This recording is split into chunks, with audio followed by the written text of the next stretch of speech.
Hey everybody, welcome to the briefing room. I'm Devin Dwyer in Washington. Great to have you with us on this Tuesday. A lot to get to today, stemming from the fallout from those two shooting massacres over the weekend. We'll talk to our teams on the ground, voices in this new gun safety debate coming up. Also, we're just getting in a brand new poll from Quinnipiac University, the first national political poll in the wake of last week's second Democratic debate. We'll tell you who's up, who's down, who's on top right now in that race for the White House. And saying goodbye to a literary legend. We'll take a look at Toni Morrison's life as well. But I'd like to start down in El Paso, Texas. We're joined now by El Paso County Commissioner David Stout, who represents the precinct where this shooting took place, also where President Trump visited back in February. David, it's great to see you, and our condolences again to you and your community. How are you all doing today?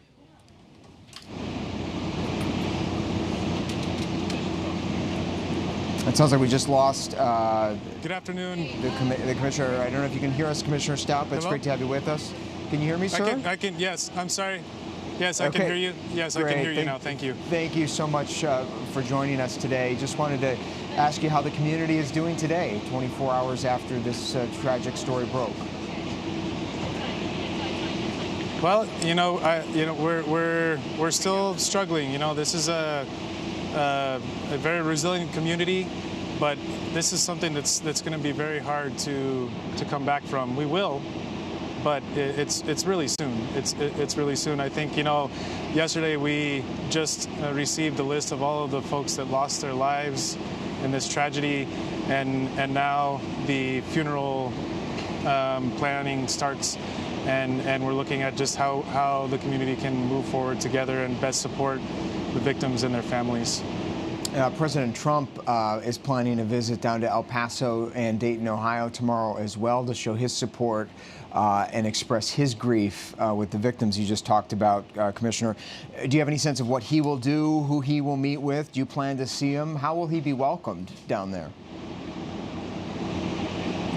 I don't plan to see him. I'm not sure what his itinerary is going to be. I've heard rumors about things about him wanting to meet with victims' families and maybe going to the hospitals.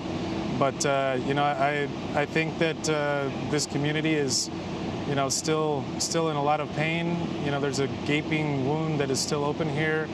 And a lot of us feel like his presence in this community tomorrow is just going to be throwing salt in that wound. Regardless of what happened here on Saturday, he has constantly demonized, vilified the type of people that live in this community. He's started his campaign by calling Mexicans rapists and murderers.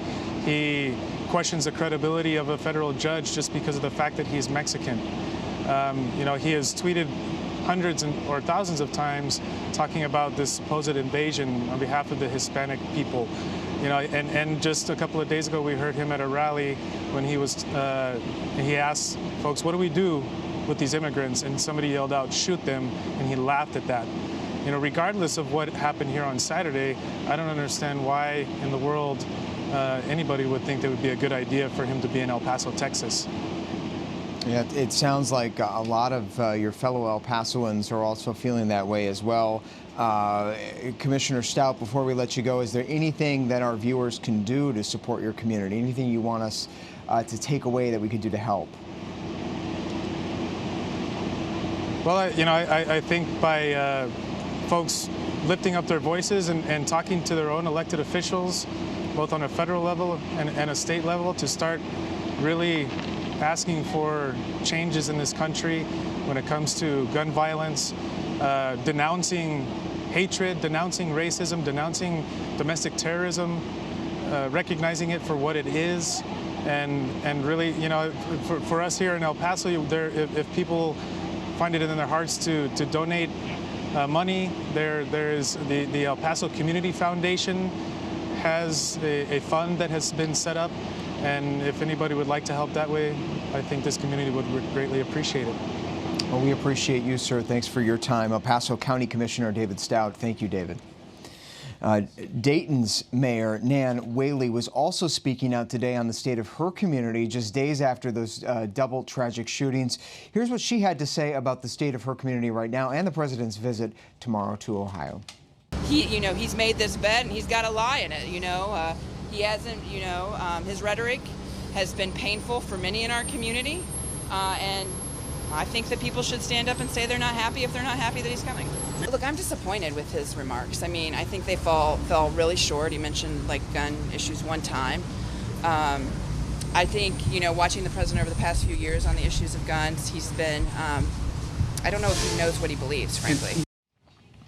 Let's go to the White House now, where Jordan Phelps is there. She's been talking to administration officials today. Jordan, they're really in a tight spot on this one. They say the president is going as the president of all people, but it's so clear the raw emotions around his rhetoric in these shootings.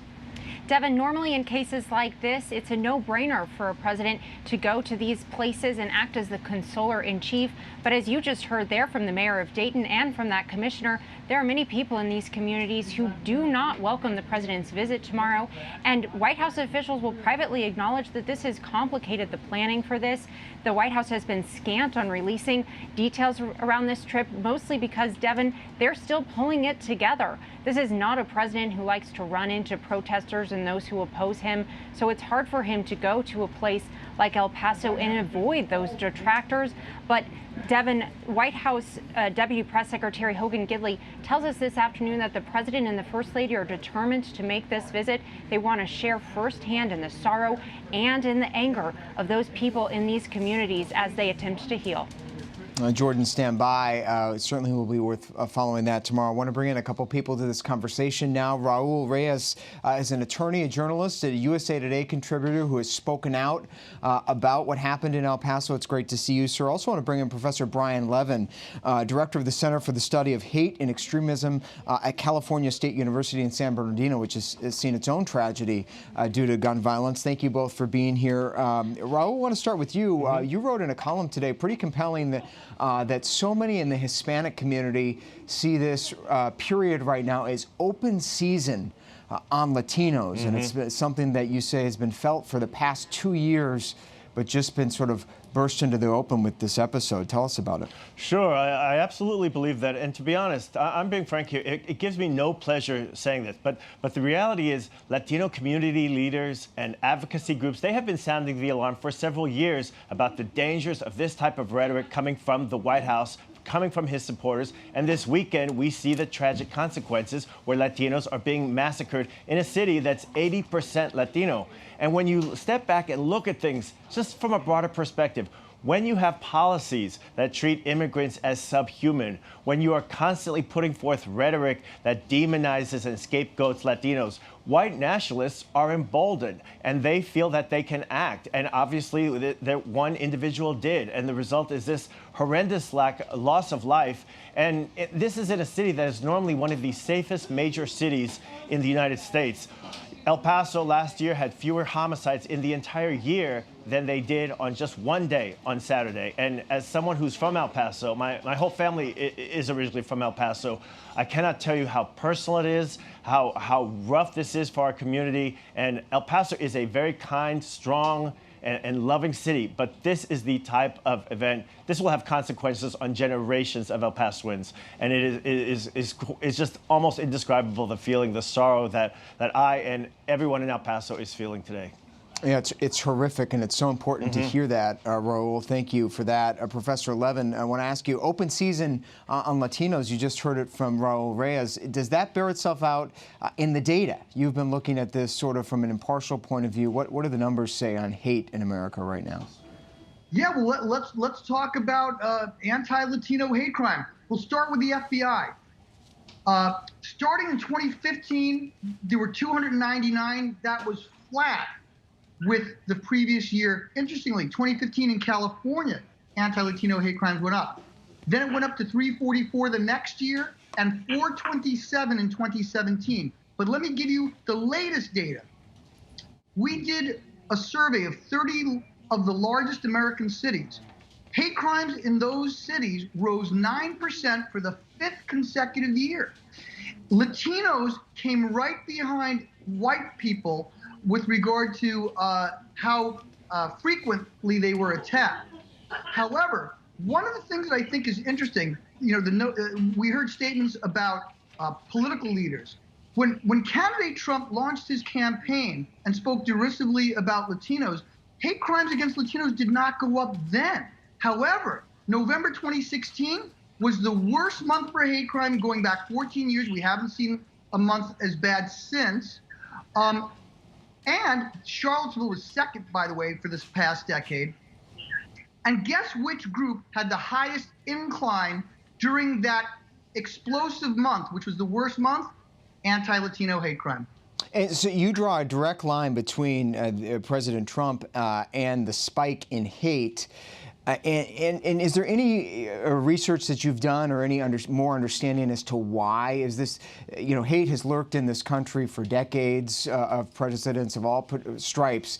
Is it just that people feel emboldened and empowered because of who's in the White House to act on it? Well, our data isn't as predictive or diagnostic as everyone would like, but I think it's a very compelling correlation. We also saw a spike in anti-Muslim hate crimes immediately after the Muslim ban proposal that was 23% above the spike that we saw from the terror attack 5 days earlier. President Bush spoke of tolerance towards Muslims. 6 days after 9/11, hate crimes dropped by 2/3 the next day and 2/3 the next year against Muslims and Arabs. So we see a correlation, and what I think it tells us is when there's political leaders, because he wasn't a leader when he launched his campaign. There were 17 folks. By the time November 2016 came around, he had won the election, and hate crime spiked, and the biggest spike was in anti-Latino. And again, we saw anti-Latino hate crime spike from 344 in 2016 to 427 in 2017. We've seen in our data about 9% of the hate crimes in American cities that are reported were anti-Latino, but I think there's a big asterisk there. There's language barriers, cultural barriers, trust of police, fear of deportation. So I think the numbers are actually higher. One last quick thing before I let you go.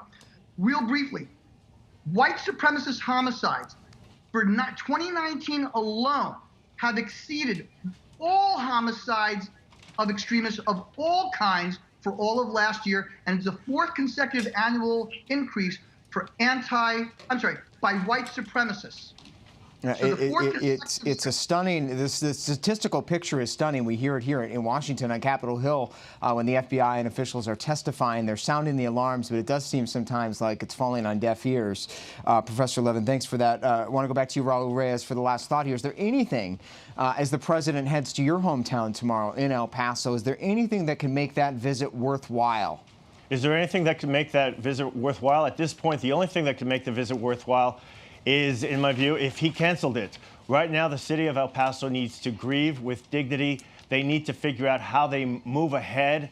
The president is going down to El Paso basically for a photo op. We know who this president is. The last time, and by the way, the last time the First Lady went down to the border area was when she wore the jacket that said, "I don't care, do you?" So the president has no constructive purpose being in El Paso. The people and the city of El Paso reject his words, his hateful acts. So I don't think there's going to be anything that could come out of it than possibly just optics. And I want to leave you with one statistic. The professor is right. The hate crimes against Latinos are vast, especially among immigrants, are underreported. So those numbers are likely higher. But right now, according to the Pew Center, 54% of American Latinos say they worry just about their place in the United States. They say that it is harder just to exist as a Latino in the United States. And when you have more than half of the country's largest minority group reporting that we don't even feel welcome or comfortable existing here, that is a problem for the entire nation.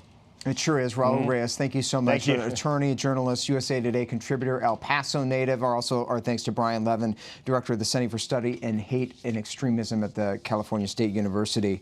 Well, moving on now, 2 days after those massacres occurred, there is talk among a growing number of Republicans about legislative remedies to gun violence and hate in this country. Governor Mike DeWine of Ohio today unveiled his proposal, suggesting that red flag laws could be part of the solution. Meanwhile, in Illinois, Republicans Republican Congressman Adam Kinzinger says after opposing background checks, expanding background checks for years, in fact, in February voting against them, he now says today, I believe it's time for universal background checks for gun purchases, raising the age to 21 as well, banning certain high-capacity magazines. Kinzinger himself, a military veteran. And a short time ago, another Republican, Pete King of New York, joined Democratic leader Chuck Schumer in New York City, of all places, for this call to action on guns and a message to President Trump as well. Take a listen.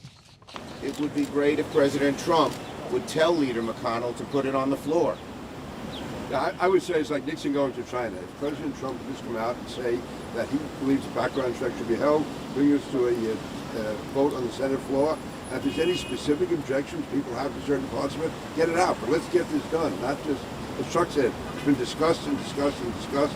And if there's any in particular people have an issue with, let it be done. But get it out there, get it on the floor. And I think if the president would just say, we need background checks, and let it go in the Senate.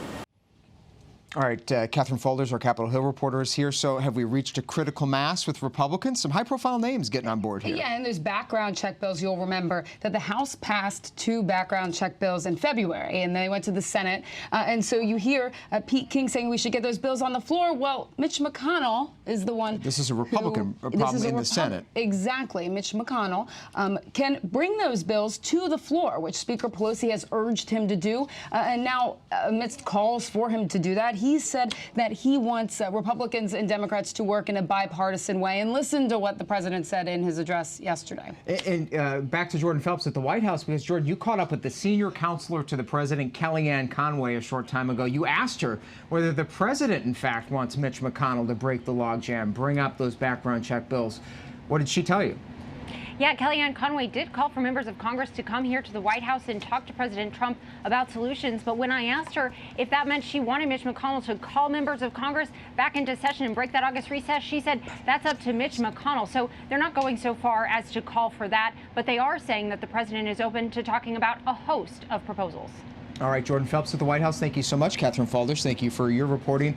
One of the other topics the president brought up in his address to the nation yesterday was the issue of mental health. The president singling out mental health as one area that he would like to work on first, telling the nation this is one reason why it's part of the problem. We must reform our mental health laws to better identify mentally disturbed individuals who may commit acts of violence and make sure those people not only get treatment, but when necessary, involuntary confinement. Mental illness and hatred pulls the trigger, not the gun. That comment won the support of the National Rifle Association, the only statement they've put out since the dual tragedies over the weekend. We can put that up. The NRA says they welcome the president's call to get at the root causes of the horrific acts in this country. They're supportive of taking steps to address what they call the people who are a danger to themselves or others and not having access to firearms. That is seen as a real concern by critics of the president, who point out that the president himself took steps early in 2017 to roll back protections of keeping people with mental health issues from receiving guns. And in fact, other critics point out that mental health in this country is actually not the root cause of the problem. Take a look at these numbers of gun violence, gun deaths here in the United States compared to other countries with high levels of mental illness and mental illness being treated. This is from the Journal of American Medical Association. Take a look. This is from 2016. Obviously, the United States, a very high number of firearm deaths, over 37,000. Comparable numbers nowhere to be found here, much lower levels in these other countries, suggesting that perhaps the issue isn't mental health, but rather guns. That's, in fact, what the American Psychological Association said in a statement yesterday. They blasted President Trump for routinely blaming mass shootings on mental illness, stigmatizing people with mental illness, saying research has shown that only a very small percentage of violent acts are committed by people who are diagnosed with or are in treatment for mental illness. Well, for more now on this, I want to bring in Dr. Joe Parks. He's the co-chair of the Medical Director Institute at the National Council for Behavioral Health. Joe, thanks so much for coming in. Your organization released a report today titled Mass Violence in America: Causes, Impacts, and Solutions. What was your big bottom line? Well, our big bottom line is that mental illness is not one of the bigger major causes of mass violence in the United States. Our second bottom line is this isn't about mental illness, this is about social illness. Hatred is not a mental illness, anger is not a mental illness, and these are the major causes that are driving it. The other major bottom line is it's not going to be one solution that's going to help us get out of this problem. It's going to take a lot of different solutions. This is really a public health problem. And what's your take, Dr. Parks, about what can be done? Certainly mental health is a component of these mass shootings. I mean, you got to be a sick person to carry out something like this, or at least common sense would tell us that. But where does the mental health treatment fit in, and what more resources do need to be added to support all Americans' mental health? Well, some of the more immediate things that can be done are an expansion of extreme risk protection orders, otherwise known as red flag laws. I believe currently there's around 10 perhaps states that have these. This is where anyone who's concerned that someone would be dangerous or about to use a gun, not related to mental illness, they could just be talking to an event because they're angry or have a deep grievance, can go to the court, and if the judge is persuaded, their firearm is temporarily removed. This is common practice in cases of domestic violence. There's a due process involved, so it's not a permanent removal. A lot of states that have these orders, not everybody knows. We think there needs to be public education, and it needs to be available in all the states. Second, we think there needs to be an expansion of use of threat assessment and management teams. These are mixed teams that involve attorneys, law enforcement professionals, some mental health people that are based either in schools or workplaces, but in individual communities that investigate these cases on an ongoing basis as people become worried about others, and they can be very useful. On the mental health side, there are some cases where clearly mental illness was a driver. Somebody had command hallucinations, but those are fairly command hallucinations when you hear a voice saying. I do hear you, Dr. Parks. The big bottom line, my takeaway from your report and looking at the summary, is that we just simply need more information shared. We need more people getting treatment, more information shared appropriately with authorities, and we do have quite a ways to go. A fascinating report, Mass Violence in America, by the National Council for Behavioral Health, co-chaired by Dr. Joe Parks. Thank you so much, sir, for coming in. Appreciate your time. Well, a day after Wall Street had its worst showing of the year, jittery over this trade war with China, today another round of tit for tat. The Chinese have announced that they have halted U.S. agricultural purchases and warned of additional tariffs in response to President Trump's threat. Caught in the middle of all of this is America's farmers. The U.S. Farm Bureau in the past 24 hours has called this a body blow to their farmers, warning that many families out there simply can't take this any longer, basically begging President Trump to do something about it. And we are joined now by someone on the front lines of this agricultural war with China. John Kiefer is a soybean farmer out in Illinois. He has owned and operated the Kiefer farms there for years, farming soybeans, oats, and other fine things, honey on 500 acres. John, thanks so much for coming in. You have been someone who has spoken about the importance of taking on China, tough line on China. You've been very patient on that. How are you feeling now as this fight has taken another turn? Well, I'm not happy that we're losing even more of our exports to China. I think I was, like many farmers, thought that President Trump might be able to put some pressure on China and actually win this trade war, but it's becoming quite obvious now that it's going to be a long, drawn-out affair. What's your message to President Trump back here inside the Beltway as he weighs whether or not to actually go forward with those new tariffs on September 1st? Do you think that's a good idea? Well, I didn't exactly support him when he started the trade war with China, but we're into it, so now I got to root for him to win it. But he could throw us a bone here. We have export markets with Canada and Mexico. We need to push to get the USMCA approved so that we can at least save what other exports we have. He hasn't completed a goal of negotiating with our Asian partners. He turned down the TPP, but, well, if he's thrown China away, which is roughly 1.3 billion consumers for our ag products, give us something else. Because right now we've got Secretary Perdue. He's really carrying a lot of work for the American farmers. Well, you're getting billions of dollars, and you're getting billions of dollars of aid. He says he has your back. He'll give you another round of cash infusion if needed. Is that going to be good enough? Well, nobody knows. We got $1.65 for last year, which, you do quick math and add it to what soybeans were versus what they used to be. Came out pretty good. They've announced a program this year that might be administered in 3 different payments.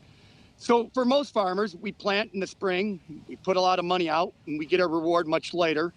So we don't know how exactly this is all going to hurt us. We have now the promise of more trade aid coming, and I think that's going to help rural communities. That's going to help put bankers at ease. But farmers like me are getting near their end of their lifespan on farming. How long do we want to put up with it? Do we decide to eventually throw in the towel and retire? Well, like people looking at the stock market, I don't want to see my net worth shrink here in the final years of my career. Yeah. Well, hang tight, John Kiefer. We appreciate your view from out there outside the Beltway. Thank you for joining us. Thanks for talking to us. Past few weeks, you've been feeding us your perspective. We appreciate that very much, and good luck to you out there on the farm, sir. Thank you. You're very welcome.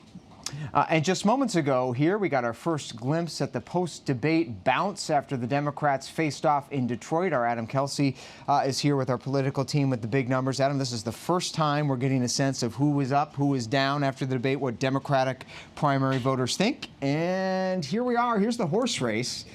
Biden's still on top, but look at Warren. Yeah, Elizabeth Warren seems to be the big winner after that second round of debates. We see it not just in those top lines, Devin, but when these Democratic-leaning independents are asked who they felt performed the best in the second round of the debates, Elizabeth Warren was the top finisher with 28%. We have that right here. Look at that. So she had the whole first night debate stage to herself, people may remember, on CNN. Biden was sandwiched between Harris and Booker on night 2. Much more contentious, nitpicky debate, heavy on health care, so they didn't fare as well, according to this poll. Yeah, perhaps because things were a little bit more combative. The viewers at home felt like there was no winner to come out of that second What's night. your big takeaway from this poll? There were some other interesting numbers in there real quick. Well, I think the debate bounce is real, as you were talking about. It isn't something that necessarily lasts, Devin. We saw it from Kamala Harris after that first round of debates. She's come back to earth now, 7% in this round. And also, look at how people are paying attention to the race. Elizabeth Warren faring very well with those poll respondents who say that they are paying a lot of attention. 25% of those who are paying attention support her. Those who are not paying attention, Elizabeth Warren falls down to about third or fourth place. Can she keep staying power as we go into this next phase of the race? Adam Kelsey, thanks for breaking that down. Much more at abcnews.com. Finally today, we're saying farewell to Nobel Prize laureate, also Pulitzer Prize-winning novelist Toni Morrison, best known for her novel Beloved. She was the first African-American woman to win the Nobel Prize in Literature. She was 88, passed away. She was awarded the Presidential Medal of Freedom there by President Barack Obama. Well, thank you so much for joining us here on a packed show today in the briefing room. We're here every day, 3:30 Eastern Time, 5:30, 6:30 as well. I'm Devin Dwyer in Washington. We'll see you next time.